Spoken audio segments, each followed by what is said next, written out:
Here we are. It's our first talk story session about starch flower and ulu flower and all these amazing canoe plant flowers. That is, Hawaii really, I believe, is just a prime environment for this. Of course, this is something that's been done many, many years. Like I always say, I never invented anything. I'm just another voice in this movement, and so grateful to the Hawaii Ulu Cooperative to just be in this. We just want to share what we know and create this movement so that we can eat more flour and eat more breadfruit in different ways. And so I just, love that, Tamara, you're so open to all these things, and so happy you're here. And hopefully everyone can join us the first Mondays of every month for the next few months. And we're going to just talk a story about everything starch flour. So whether you're a farmer, a maker, an advocate, eater, we just want to see more flour being produced in Hawaii. There's so many different artisan makers in Hawaii, and we want to highlight you and what you're doing and just kind of see what's going on around the islands in terms of, your trees popping. Are you making flour? What are you doing with it? How do we really come at this from like an island-wide, Hawaii owned and supported industry? So, and I think the Hawaii Ulu Cooperative is doing an amazing job at just like taking that into a whole, larger scale than a lot of us like smaller makers can do. But every session, we would love to highlight someone, doing something really interesting or just sharing. And then we can highlight what you guys are doing. We have the Canoe Plant Collective website that we hope to have, all of anyone who's interested in sharing what they're doing and their businesses and how to, if someone wants to buy flour or products, we're not going to host like products on it, but we'll just send people to your website so that, everything can just go right to you guys directly. So if that's of interest to you, just, put in the chat your email and we can get you on this mailing list. And whenever we have anything going on, we'll let you know. But put on the calendar the first Monday of every month. And we have some cool speakers coming up in the next few months. So stay tuned. But today it's Tamara, and I'm so excited to see this video that you've got going and just hear what's going on in your neck of the woods in terms of starch flour and flour. Okay, yeah, thank you guys so much for having us to be one of the first speakers for the Canoe Plant Collective. Kind of monthly check-in on where the Ancient Starch Collaborative is going. This started in 2020. There was a grant that we collaborated on to look into the process of milling ulu flour, and since then we've stayed in touch organizationally, and we've grown our capacity. What are the bigger ones in there? So I think I heard the question, what are the big ones? Canoe Plant Collective is just like a hui of different businesses using flour, making flour. So we mill ulu flour. I guess I should start by saying, I'm the director of sales currently for the Hawaii Ulu Cooperative. The Ulu Cooperative is based on the Big Island of Hawaii predominantly. However, we do have partnerships on Maui and Oahu, and we also support farmers and any other island that reach out to us that need our help. Basically, we're a cooperative business model, and what that means is the farmers that are members are actually all owners of the company. So it is a for-profit business, but collectively we sort of serve a larger mission of supporting our farmers. We create access to easy, convenient drop-off locations for ulu. We have 150 farmers at this time. So every year we grow a little bit, and our crop drop locations are all throughout Big Island. We have one on the side of Oahu. We have one in Kahumana on Oahu, and Maui at the community college there. So whenever, basically for ulu, as you guys probably know, it's a seasonal tree crop that produces amazing amounts of starch, up to 500 pounds per season for some trees that are, in peak production. And ulu comes quickly and fast, and you have to find a market, or else you only have a few days, maybe like 4 days before it starts to ripen, and the starches convert to sugar and it becomes mush. So 2 different ways to preserve the ulu is, one, frozen, which is what the ulu co-op tends to do. Is we have a whole product line of commercial food service that supplies our commercial food service, industries, catering companies, where we receive the ulu. We guarantee, for our members, we guarantee buy all the ulu they bring to us, and then figure out how to find a market for it. So we kind of take that risk so that they don't have to worry about the business side. Buy it all at a steady, stable market price. And ulu, like, members get a little bit higher price point for being part of the membership. But we also buy from the general public, and they just have a slightly lower price. And if you're a member, you're not required to sell us all of your ulu. I think that's really important for folks to know, that we're just there if you need us, but you can sell your ulu to anybody that you want at any price that you want. So we're just there to support those folks that just want a place to unload their ulu when it's time to harvest. So you either, have to freeze, and that's what we do. We peel, we collect, sanitize, peel, steam, and freeze, and then we get it to market. We have a new line that we just launched 2 years ago, which is the recipe ready packs. Maybe I'll screen share while I talk so you guys can see. So that's exciting. So we mostly have a frozen line. And if you guys go to our website, you can see our products, although I like to use this little search button and do recipe ready to see our landing page for this.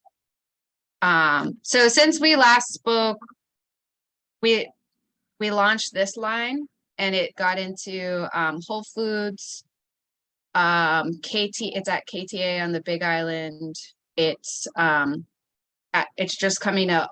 It's at select Safeways, and it's coming to all Safeways in July. We're at all time supermarkets. So now there's more of a public facing side of the frozen part of our product offerings, which is really exciting. But so that's our frozen ulu. We also do bulk ulu. So that would be, this kind of thing, where it comes in big 10-pound bags, peeled, steamed, and frozen.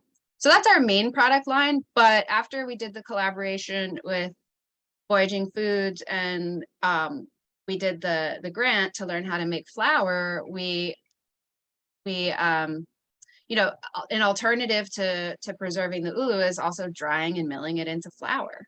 So going back to our website, if you see our, if you search like flour here, we have a whole bunch of flour products, which I can share with you.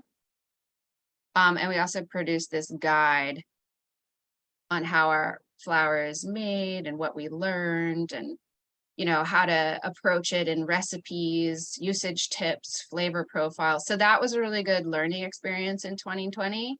And since then, we've had 2 sort of fiscal seasons of selling our ulu flour. But last year, we had about 70,000 pounds of total ulu that came through the cooperative, and most of that went to our frozen product line. And the good news is that people are really excited about Breadfruit, and all of the ulu that we bring in, it has a ready market in like catering companies, institutions, commercial food service.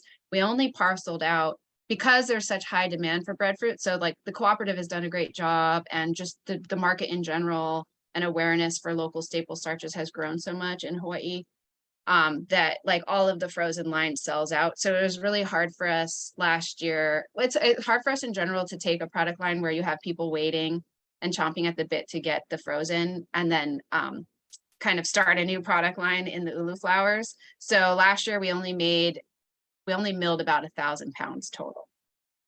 And this year we had a much better season. We had about 100,000 pounds this season, and it extended. We're getting more trees coming online in the membership and in more diverse places. So we're noticing that the season is lasting longer. So usually breadfruit is from, I would say peak harvest is from, like mid-June, early July till around January, end of January. This year we were getting ulu like up until the end of March. and we had,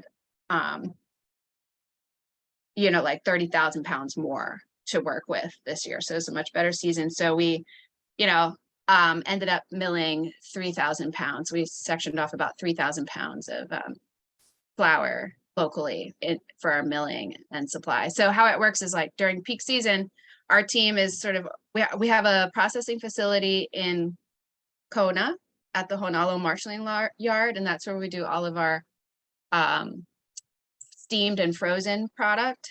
And during peak ulu season, the ulu is coming. And all of our other crops like walla, kalo, and pala'ai, like the kabocha squash, has to get put on hold and set aside because our whole mission is to make sure that, you know, we're revitalizing the ulu industry and the ulu doesn't go to waste. So our operations team is at full capacity dealing with all of the ulu. And then it's a really great strategy because we can't even sometimes with our staffing and our sort of just operational capacity, we can't even get to all the ulu during peak season. So what we do is we freeze it and then dry it.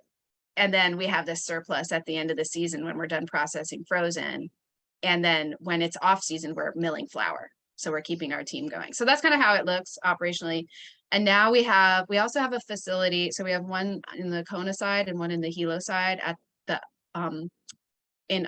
we call it our Alive facility. And this is on the Hilo side, right up Malka of the Honolulu surf spot next to the cemetery there. You go up the road, take a left up the road, and that's where we do all of our flour milling over there. So we'll send the dry slices over. We'll actually mill it in Kona and then do all of the bagging and stuff to keep everything dry in the Alive facility. So we kind of have a wet side and a dry side. So yeah, that we can talk story, and I'll share all of our resources on our website that, you know, are open source and everybody's available to, like, please take our recipes, use them, you know, on your menus, get inspired. And I can go through like our actual product line if you guys are interested in sourcing it, but just like zooming out big picture, there's just so much demand globally for gluten-free flours, and Hawaii is in such a great position to be a part of that larger market. Obviously, we should be focusing on supplying our local market first. So that's like the ideal. But there is also global potential once we grow this. And I've also noticed locally, there's a lot of inquiries into taro flour as well. And so I just think that's really interesting and important that we're having these conversations, because I get questions all the time about, hey, do you guys do taro flour? Can I get it from? So that's why the Canoe Plant Collective, we don't do that at this time. And I'd like to be able to reference the Canoe Plant Collective to pass off those leads and just to learn more. So I guess with that, if we don't have any other questions, I can go ahead and share a video and then kind of walk you guys through our website and all of the resources and our product lines. That would be great. We have a question. Can previously frozen ulu be milled, or is it better to dry it from fresh? You know, I'm on the technical side. I'm not sure if drying from fresh versus drying from frozen is preferable, but I do know that you can dry it from frozen and that will work just fine. I believe that's what we do. I also want to acknowledge that I have my marketing manager, Kenta, on the call, Kenta Namoto. So he's also a great rep of the co-op and is here supporting. So if you guys have any questions, you know, he's here as well for collaborations and, you know, social media support. And so if Kenta, you can always chime in if you want to like correct me or add something to this call. So I'll go ahead and share our video now. Hopefully it'll work sound wise. So bear with us. Can you guys hear that? No? Okay, what I'm going to do is send you, Bryn, I'm going to send you the text because you're the host. Maybe that'll work if you open the link and you can screen share this video. Let me try that.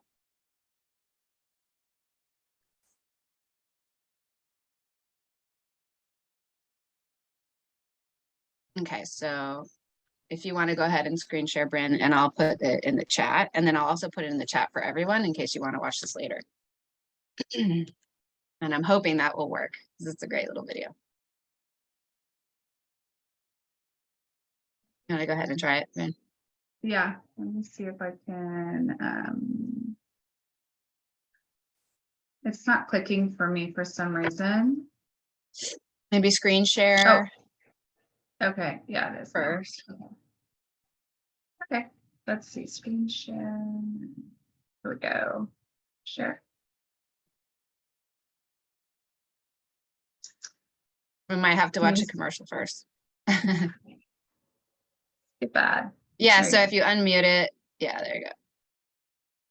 Co-op. I'm going to take you through a typical day of processing ulu flower. First, farmers deliver fresh mature ulu to the co-op processing facility. Then, the ulu is washed and sanitized. We bring the ulu into the kitchen where it is cut and put into our slicing machine.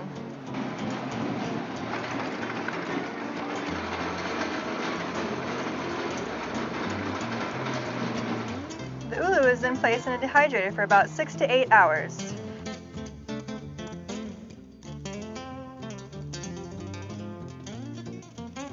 You know the ulu is fully dehydrated when it is crisp to the touch. Then, the ulu is milled into flour. It usually makes a mess.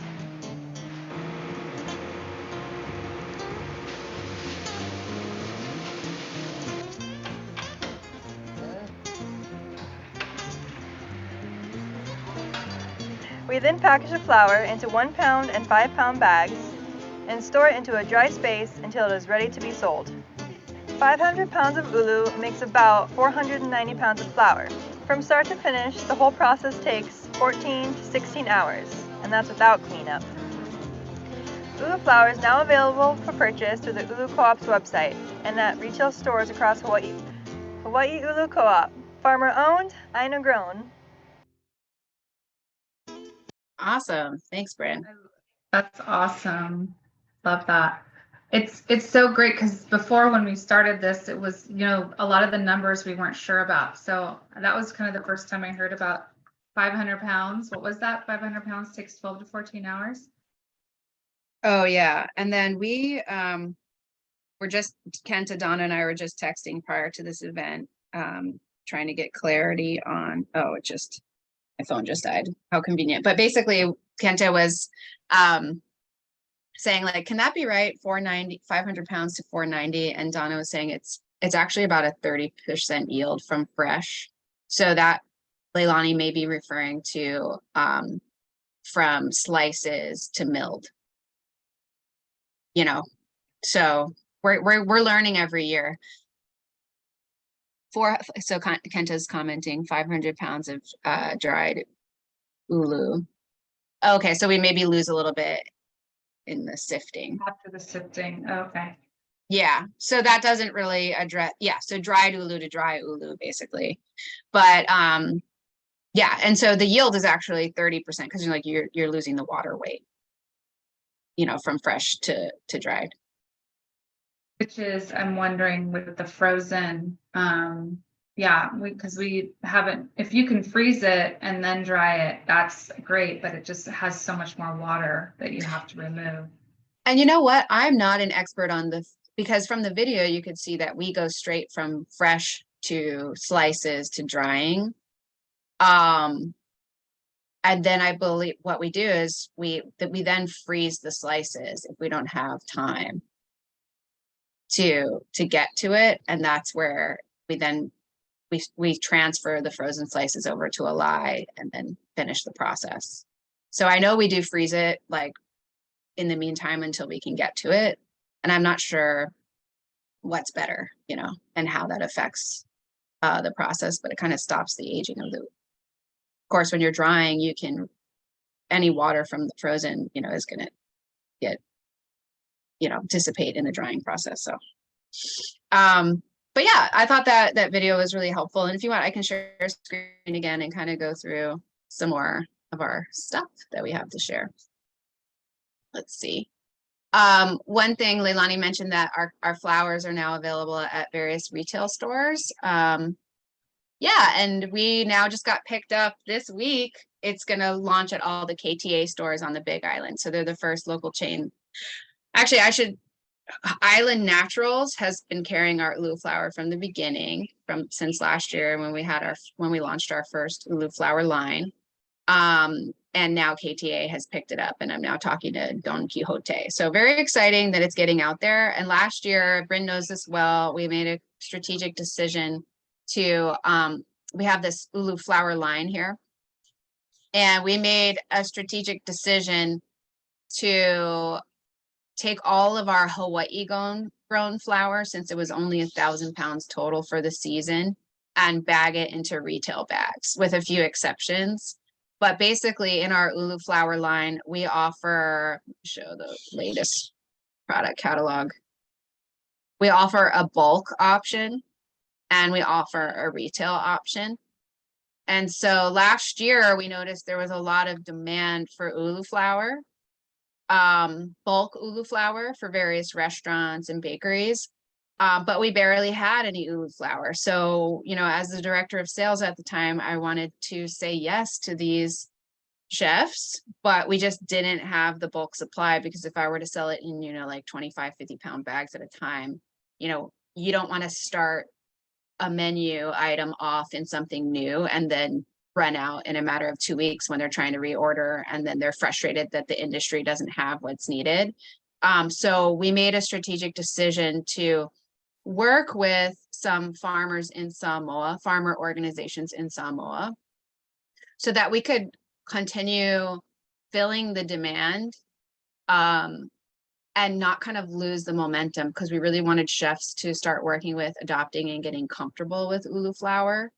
And the Hawaii supply just wasn't there yet. So our thinking was, you know, similar to my previous work with Manoa chocolate, you know, you got to start somewhere. And as long as you're honest and transparent on the labeling, because at the end of the day, our mission is to revitalize the Ulu industry. And so if you're being clear about where it's coming from, but you're getting people, you're dedicated to, you know, building the industry in Hawaii, then, you know, you can support other Polynesian farmers, you know, our cousins across the Pacific who are also in a similar boat.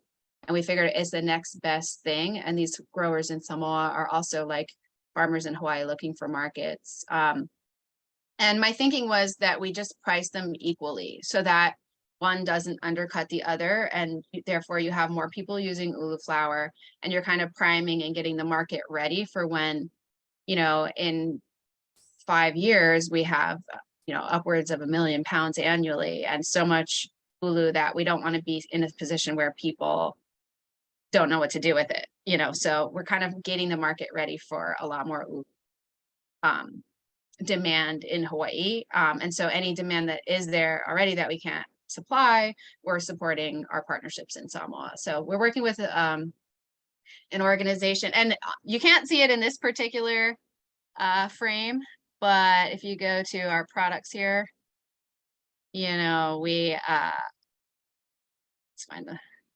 we actually have the islands, Savaii and Polu, you know, clearly on here, and it's Samoa grown in milk. So we're just supporting another farmer organization where we're also talking to multiple suppliers in Samoa, one from Samoa and one from like American Samoa, so that we have some backup supply. And that's been going well. And so basically most of our Hawaii grown goes into the retail packages, and that way there's just more like awareness that this is happening in Hawaii, and it's sort of like a strategic marketing decision to get local consumers learning about and using Ulu flour, as opposed to being sort of more behind the scenes at like catering companies and restaurants and that sort of thing. So it kind of gets it out there. So in our line, we have 100% Ulu flours, and we have an all-purpose baking mix. And for those who maybe don't know, we had a great previous conversation from Maile from Ulu and Kalo Bakery about, you know, like the ins, and I'm not a baker, but there's subtleties when it comes to working with Ulu flour, and it was really neat to learn how to use it. But Ulu flour is more dense and thick than a traditional wheat flour. So I often tell our potential customers, you're trying to if you're comparing the ulu flour to wheat flour, you're just going to be disappointed. Don't try to make it something that it's not. It is a special, unique gluten-free flour, but it's not going to act exactly like a wheat flour. So don't expect it to substitute one for one. It's going to have more density. You're going to need like 30 to 50% less than what you would normally need. And it's not better for breads that rise. It's better for like dense things like brownies, and I made scones the other day, and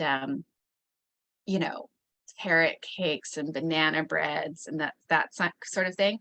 But it's also not just, I like to tell prospective buyers that are looking at the bulk option that ulu flour is not just for baking.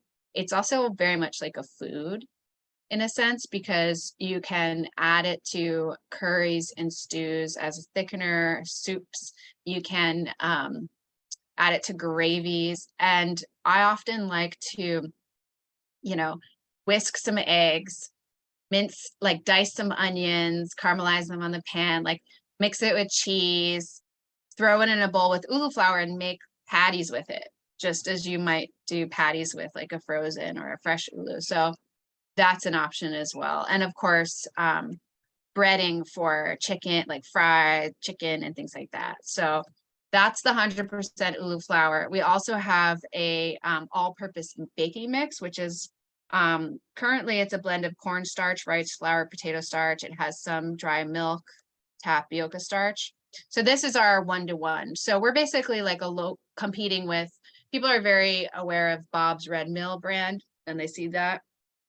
So I often like to tell our grocery buyers, it's great to highlight us in a local section, but please put us right next to Bob's Red Mill, because the people who already understand that and know what they're looking for, who may have celiacs or looking for gluten-free options, they're used to going to that aisle. So might as well put us right next to them, so that they can see that there's a locally manufactured option. And Kenta can maybe chime in, but we are actively working on changing this recipe. We're going to be removing the cornstarch and the milk, and we're going to be replacing it with coconut milk so it becomes vegan. So that's exciting and coming soon. But the current, if you were to order today, it would still have this blend. Let's see, what else can I share with you guys?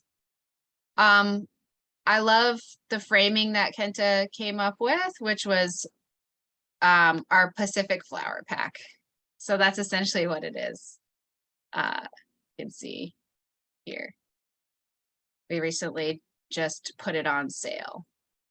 But also you can kind of taste the difference. The Hawaii grown one is, not a lot of people realize that you can eat the skin on a breadfruit, whether it's, fresh and then fully cooked or milled into flour. So our Hawaii grown is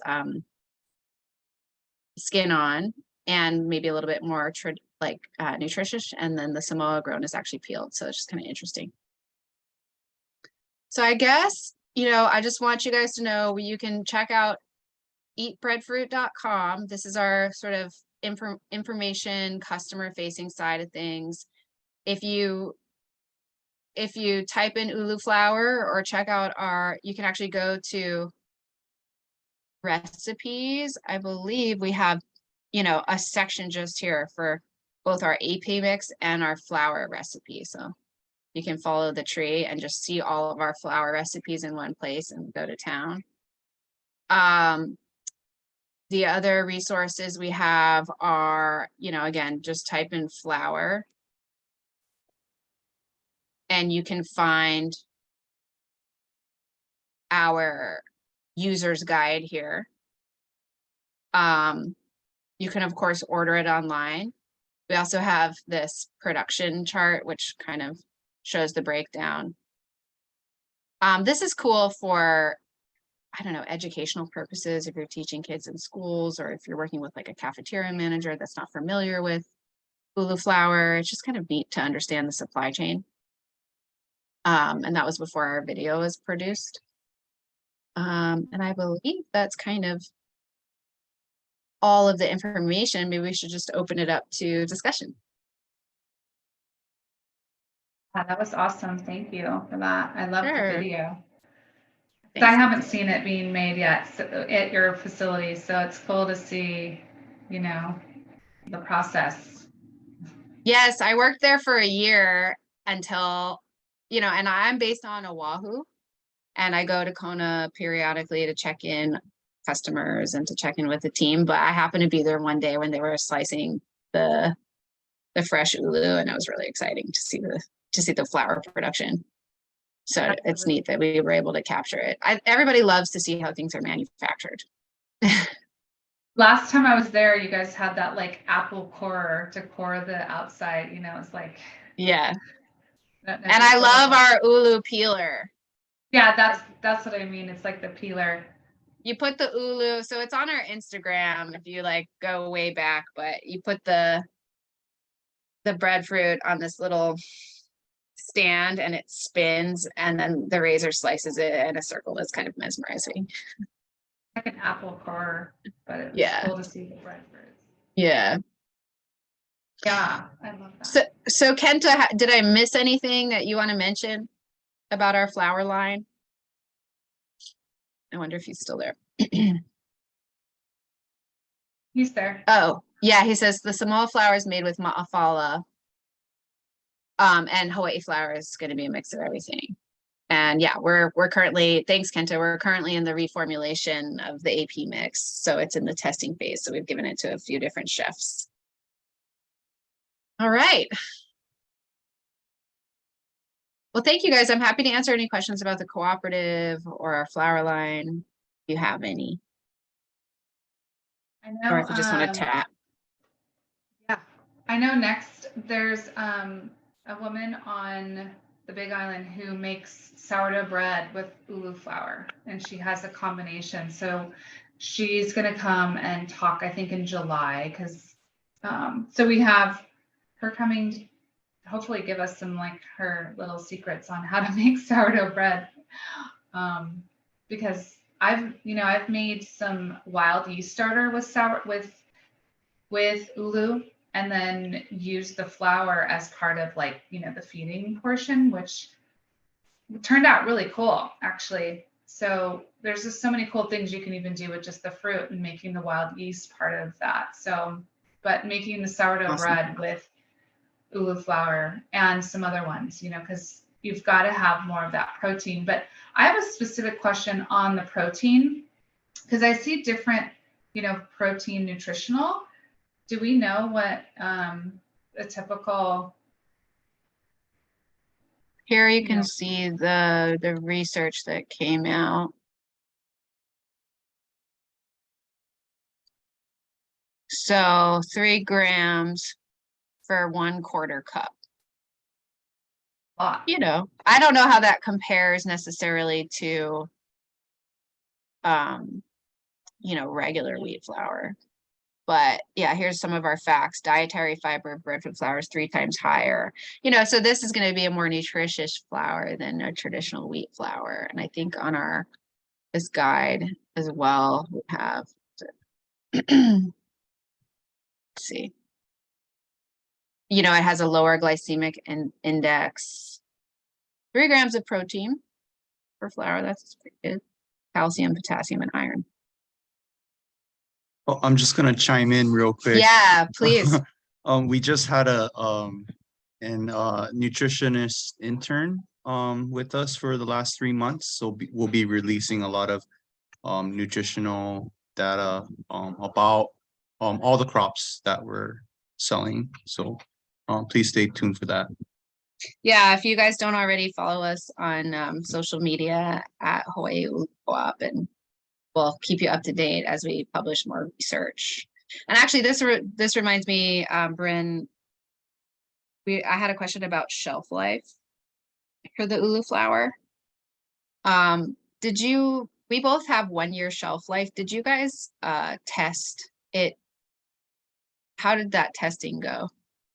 Yeah, we tested for a year, and it also depends on like the packaging too. So I think we use those like polypropylene plastic bags, which we just did it a year because there's a lot of like samples you have to give, and I just but I have, you do your own testing too in house, and it's like if you have the flour and you keep it refrigerated and closed, Mm-hmm.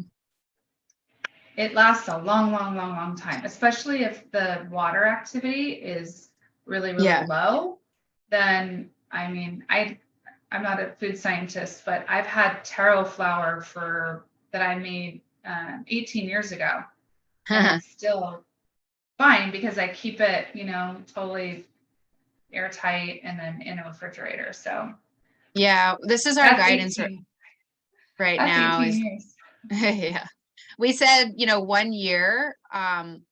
Like, so if it hasn't from packaging and if it hasn't been open, it's like we say 1 year.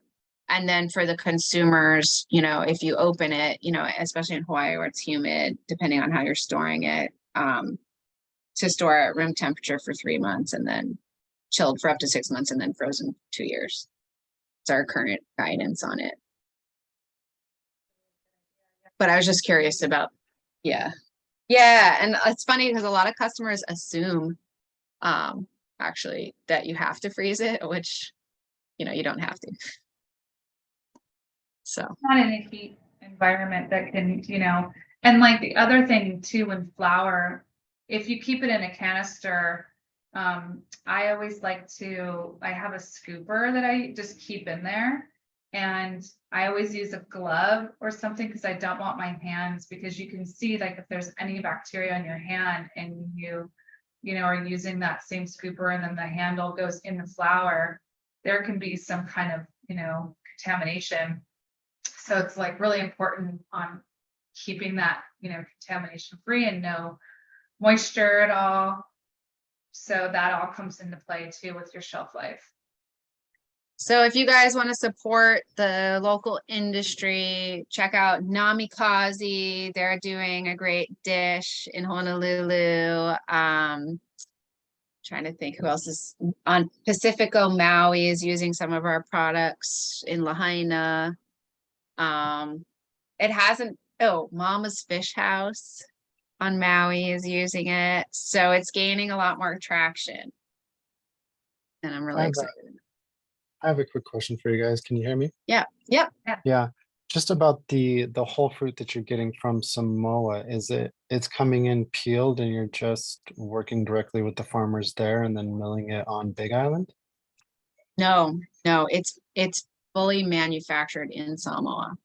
So we're importing, we're strictly an importer and we're repacking it. We're getting it in big 44-pound sacks. And we're basically just a pass through, like a marketing for them, a big wholesale buyer for them, and then repacking it under our brand. So it's milled, farmed and milled in Samoa, imported by the Ulu Co-op and then repacked. But we don't want to necessarily repack it. We'd like to sell it in the same 44-pound sacks. Yeah, thanks for asking that. It's a good clarifying question. Is anybody here making their own flour? Just curious. Making products with it or food or? My daughter loves Ulu pancakes. She's hooked on that right now. I made waffles the other day and she's like, Dad, is there Ulu in here? Like, no. She's like, there should be Ulu in here. So we're getting it into our diet more and more. Good to hear. Yeah, I made savory scones yesterday, which was really fun. Sorry. No, Yeah. That's kind of the concept is, this 30 by 30 initiative. I know there's a lot of 30 by 30 things going on. Like 2030 is the year where everything is supposed to get better, right? With all like sustainability and clean energy and doubling food production. That was one of the call outs to say, in terms of starches, canoe crops. If we just think of this, like what you said, like we got to start somewhere. And if we're thinking always, okay, let's just start with this 30% idea, whether you're making flour at home or you're making products at home and you want to make pancakes and you're putting wheat flour and almond flour, just throw in some ulu flour or kalo flour and you just think of it like in a 30%.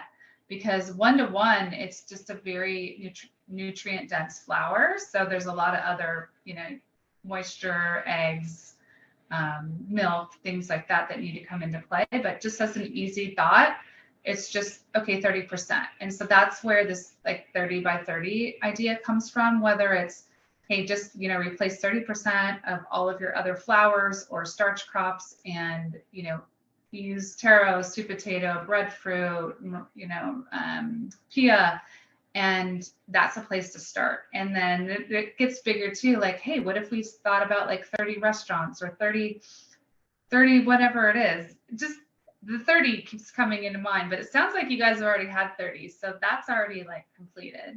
I think we might have, I can cross-reference this, but every year I do a sales plan. I look at, okay, what are all the crops that are coming in that we have what is the crop sort of forecast, right? Of follow.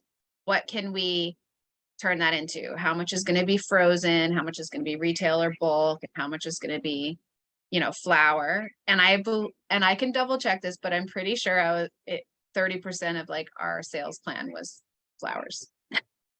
Yes. It's So like I just wanted to build it in. Thank you. And that's where it's like, okay, this 30 thing just comes in as like, okay, I'll just 30. And then eventually it'll get to be, a lot more than that. But like we're starting where we can.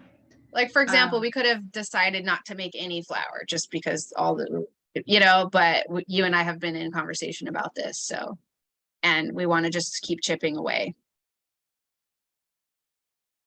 And it's going to take everyone to do it. So that's the goal of these talk story sessions. Just see where everyone's at. It's great to hear you guys are making ulu pancakes with your daughter. And it's going to take those kind of things just to say like, is there any ulu in this bread, or is there any, kalo in this? Like, it's going to start always. It's just, let's get that going. And if, we have to do what we have to do to just, like you said, there's going to be 1 million pounds in 5 years. Is that right? That's last year, well, almost 2 years ago, that was sort of the hope and goal. Like, I remember talking with Donna when we were looking at bringing me on as the sales director, and 5 years, that was 2 years ago, she was forecasting. But we, unfortunately, 2021 was not as a high yield that we expected. We're still learning about the trees sort of seasons and cycles, but yeah, I mean, that's still the hope. Is we know we're going to get there. Exactly when, I would say definitely within 10 years, based off of the amount of trees that are in the ground and online to start producing. We're going to be in that ball, sure. I don't know about 5 years. Let's just say it. Well, 2030 is coming up, so yeah, I'm hoping. It really depends on Mother Nature. My operations manager, Holokai, always says that Ulu is a fickle goddess that cannot be tamed. And so we're like, we think we understand the cycles, but it has to do with the rainfall patterns, the pruning, I don't know. So we kind of had a dip in production the last 2 years, and now it's coming back up again. So we'll see where we end up. But it's definitely, sorry, I'm getting too technical. We're definitely going to be rolling in millions of pounds pretty soon. Yeah. And Generally speaking.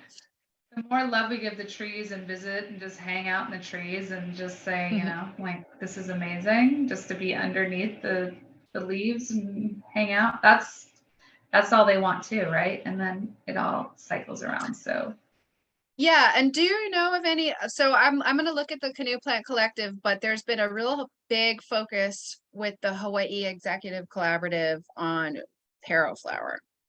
So if there's any producers in Hawaii, that are kind of doing it at scale, I'm really curious. Definitely. We're going to put a lot of those resources on there for all the different artisan makers, just to share resources and who's doing it. And then there's one more. Other than keep planting more ulu, what can I do as a farmer to help? Ooh. I mean, definitely, I'm biased here, but we would love to receive your ulu so we can make more flour with it. But we encourage you to make it at home as well. You can also make your own flour. Or even what about like planting of biodiverse different like varieties, like I know Noah was kind of growing some of the Hawaiian varieties. I think, I don't know how that's going as of now, but it's also would be great to see how all the different varieties, when they fruit and when they, how different that is in terms of just the ma'afala, like if it's all ma'afala. Yeah, I mean, it's very exciting to see where the ulu industry is going to go, and same with the kalo industry. That right now the co-op we don't get into the fine tuning of separating by variety, and it's similar to my previous work in chocolate, like wine. You can drill down to the varietal. You can have a Cab or a Sauvignon Blanc or a Merlot, but this is after centuries of grape cultivation, where early on in the industries, they would just blend the local indigenous grapes all together. And then over time, they started to see which varieties did well in different regions and selected for different varieties in different areas. So at this time in the industry, both in kalo and in ulu, we're mixing all of the varieties together just to achieve scale. But, I've had some really fun conversations with chefs wanting to get into the geeky details about how the ulu fiti tastes versus the ma'afala. And of course, in kalo, it's a little bit more in the forefront. Like kalo varieties have different flavor profiles, wetland versus dryland, different types. The co-op at this time is blending everything, but I'm definitely looking forward to, one day seeing a grocery store shelf where it's like, this is milled flour ma'afala, like whole fruit, and this is fiti, peeled, and everybody will be like, oh, I like it more from my angel food cake. Yeah, totally. That's where it's going. Yeah.